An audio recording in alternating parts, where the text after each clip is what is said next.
Good morning students, my name is Tarun from विश्वास school.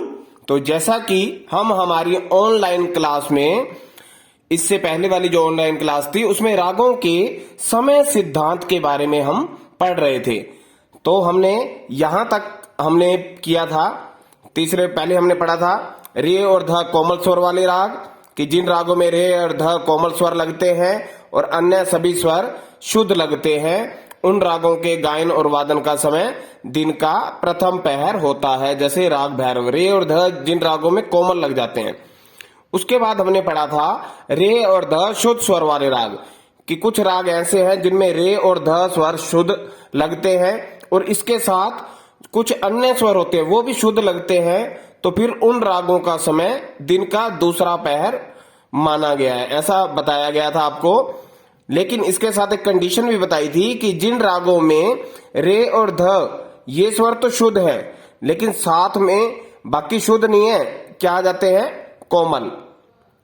अगर शुद्ध के साथ शुद्ध हुए फिर तो बन गया दिन का दूसरा पहर। लेकिन अगर रे और ध शुद्ध के साथ कुछ स्वर कोमल लग जाते हैं तो उन रागों का समय फिर रात्रि का दूसरा पहर कहा गया है, जैसे राग देश और राग खमाज। उसके बाद हमने पढ़ा था गे और नी कोमल स्वर वाले राग, कि जिन रागों में गे और नी स्वर कोमल लगते हैं और अन्य स्वर शुद्ध लगते हैं, तो उन रागों का मतलब गे और नी कोमल है और अन्य स्वर शुद्ध हैं, तो उन रागों का गायन और वादन का समय, गायन मतलब गाने का, वादन मतलब बजाने का समय दिन का तीसरा पहर होता है, जैसे कि राग भीम पलासी। उसके बाद कहा गया है कि अगर जिन रागों में गे और नी स्वर ये तो कोमल हैं ही हैं, इसके अतिरिक्त कुछ अन्य स्वर कोमल लग जाते हैं, तो उन रागों का प्रस्तुतिकरण समय मतलब गाने बजाने का समय फिर दिन का तीसरा पहर नहीं रहता, फिर रात्रि का तीसरा पहर बन जाता है। कि गे और नी स्वर तो कोमल हैं, इसके साथ कुछ और स्वर भी कोमल लग जाते हैं, तो रात्रि का तीसरा पहर बन जाता है। उसके बाद फोर्थ पॉइंट है तीव्र मध्यम स्वर वाले राग। जैसे कि आपको स्वर बताए थे तो उसमें आपको बताया था कि मां स्वर शुद्ध भी होता है और तीव्र भी होता है। अकेला मां स्वर ही ऐसा है जो तीव्र होता है, बाकी रे ग ध नी ये स्वर कोमल होते हैं और सा और पा एक होता है। तो तीव्र मध्यम स्वर वाले राग, जिसको मध्यम स्वर भी बोल दिया जाता है, तो मध्यम स्वर रागों के समय निर्धारण में महत्वपूर्ण भूमिका निभाता है। कि जो ये म स्वर है, तीव्र मध्यम स्वर है, ये रागों के समय निर्धारण में बहुत ही महत्वपूर्ण भूमिका अपनी निभाता है। आगे है कि जिन रागों में तीव्र मध्यम का प्रयोग होता है, मतलब तीव्र मां का प्रयोग होता है और अन्य स्वर शुद्ध लगते हैं, मतलब तीव्र मां का प्रयोग हो रहा है और अन्य स्वर शुद्ध लग रहे हैं, तो उन रागों का समय दिन का चतुर्थ पहर माना गया है। चतुर्थ मतलब चौथा पहर। जैसे कि आपको बताए थे दिन के 12 घंटे, रात के 12 घंटे, उनको आगे तीन तीन भागों में विभाजित कर दिया था, कि दिन का प्रथम पहर, दिन का द्वितीय पहर, दिन का तीसरा पहर और दिन का चौथा पहर। तो ऐसे ही रात के बताए थे कि रात का पहला पहर, रात्रि का दूसरा पहर, रात्रि का तीसरा पहर और रात्रि का चौथा पहर। तो जिन रागों में तीव्र मध्यम स्वर का प्रयोग होता है और अन्य स्वर शुद्ध लगते हैं, उन रागों का समय दिन का चतुर्थ पहर माना गया है। जैसे कि राग यमन।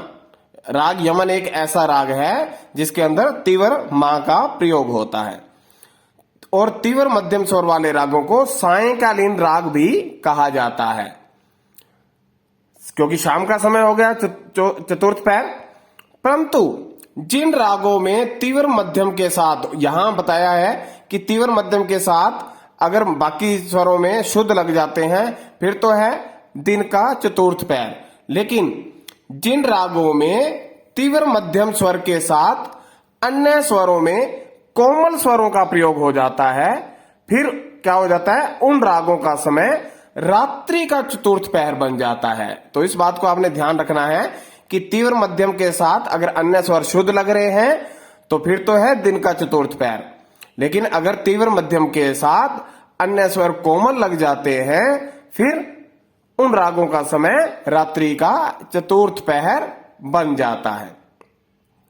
उसके बाद है ऋतुओं के अनुसार रागों का समय, कि ऋतुएं भी रागों के समय निर्धारण में अहम भूमिका अदा करती हैं। अहम का मतलब मुख्य भूमिका अदा करती हैं। जैसे ऋतुओं के अकॉर्डिंग भी, ऋतुओं के अनुसार भी राग होते हैं। जैसे कि एक ऋतु है वर्षा ऋतु, तो वर्षा ऋतु में एक राग होता है मेघ मल्हार। मेघ का मतलब बादल, तो मेघ मल्हार ये वर्षा ऋतु से संबंधित है।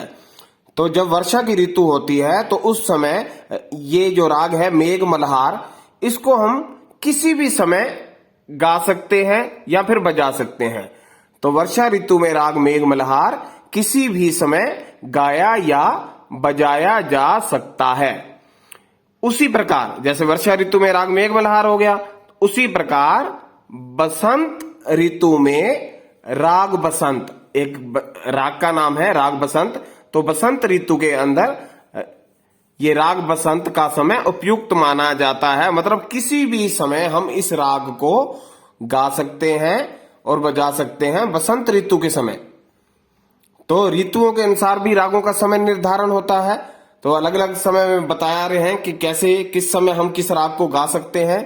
तो ये थे ऋतुओं के अनुसार। और उसके बाद है रे ग ध और नी। आपको बताए हैं स्वरों वाले टॉपिक में बताया था कि 4 कोमल स्वर हैं हमारे, एक तो रे, एक ग, ध और नी। जिन रागों में ये सभी के सभी कोमल स्वर आ जाते हैं, रे भी आ गया, ग भी आ गया, ध भी आ गया और नी भी आ गया, रे ग ध और नी कोमल स्वर वाले राग। तो जिन रागों में सभी कोमल स्वर लगाए जाते हैं, मतलब ये जितने भी कोमल स्वर हैं, क्योंकि मां तो तीव्र है, तो कोमल स्वर यही 4 बताए थे आपको, रे ग ध और नी। तो जिन रागों में ये सभी के सभी कोमल स्वर लगाए जाते हैं उन रागों का समय संधि प्रकाश समय होता है। संधि प्रकाश समय होता है कि एक तो जब सूर्य उदय हो रहा होता है उस समय को हम संधि प्रकाश कहते हैं, और एक जब सूर्य अस्त हो रहा होता है मतलब शाम के समय, तो उस समय को भी हम संधि प्रकाश कहते हैं। क्योंकि सुबह क्या होता है, रात खत्म हो रही होती है और सुबह की शुरुआत हो रही होती है, तो वो जो समय होता है जहां दोनों का मिलाप होता है तो उसको संधि प्रकाश समय बोला जाता है। तो जिन रागों में सभी कोमल स्वर लगाए जाते हैं उन रागों का संधि प्रकाश समय निर्धारित किया गया है। जैसे कि एक राग है भैरवी, इसको हम सुबह भी गा सकते हैं और शाम को भी गा सकते हैं, क्योंकि ये जो संधि प्रकाश समय है ये संधि प्रकाश समय दिन में 2 बार आता है। ये संधि प्रकाश समय दिन में 2 बार आता है। एक तो जब सूर्य उदय हो रहा होता है, आपको अभी बताया कि जब सूर्य उदय हो रहा होता है, और एक जब सूर्य अस्त हो रहा होता है, वह समय संधि प्रकाश कहलाता है। तो आज हमने एक तो पढ़ा कि तीव्र मध्यम स्वरों का प्रयोग, कि ये जो तीव्र मध्यम स्वर हैं इनके बारे में पढ़ा, और उसके बाद ऋतुओं के अनुसार रागों का समय, इसके बारे में पढ़ा हमने कि ऋतुएं भी रागों के समय निर्धारण में महत्वपूर्ण भूमिका अदा करती है। और रे ग ध नी जिन रागों में सभी कोमल स्वर लग जाते हैं उनका समय आपको बताया कि संधि प्रकाश समय होता है, और यह समय दिन में 2 बार आता है, जब सूर्य उदय हो रहा होता है और जब सूर्य अस्त हो रहा होता है। तो आज हमने इनके बारे में पढ़ा। तो ये हमारा रागों का जो समय सिद्धांत वाला टॉपिक है यहाँ पे कंप्लीट हो रहा है। तो आज के लिए इतना ही। Thank you.